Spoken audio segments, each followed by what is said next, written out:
Hello and welcome. Get ready to map your data. In this tutorial, we'll explore Excel's map feature with slicers, creating interactive maps that update dynamically and make data visualization easy and insightful. To begin, ensure you have your data ready for the map. Then, click anywhere in the data and press Ctrl+T to create a table. Click OK. Now, go to Table Style. Choose a style that suits your preference. Go to the Tools group and click on Insert Slicer. Select Region. Click OK. Choose Slicer style as per your choice. Enter the number of columns. Adjust the slicer size by dragging its corners.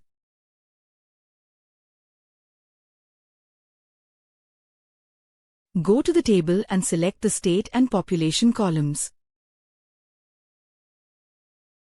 Go to the Insert tab. Click on Maps from Charts group. Select Map Chart. Delete the title and remove any extra labels from the map chart. Go to the chart styles and choose a color scheme for the map that looks good to you. Select the chart, remove the outline, then right-click on the chart and select Format Plot Area. In the Format Plot area, click on Series, then click on the series icon, go to Map Label, and select Show All.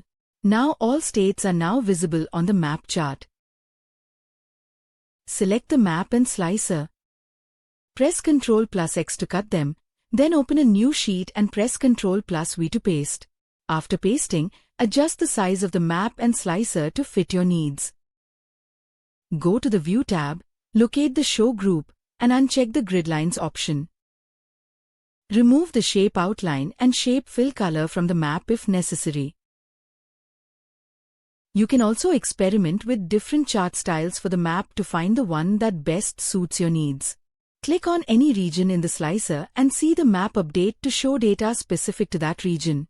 If you need a video on any specific topic, let me know in the comments below. Thanks for watching. If you like the video, be sure to like, subscribe, and hit that notification bell for more content.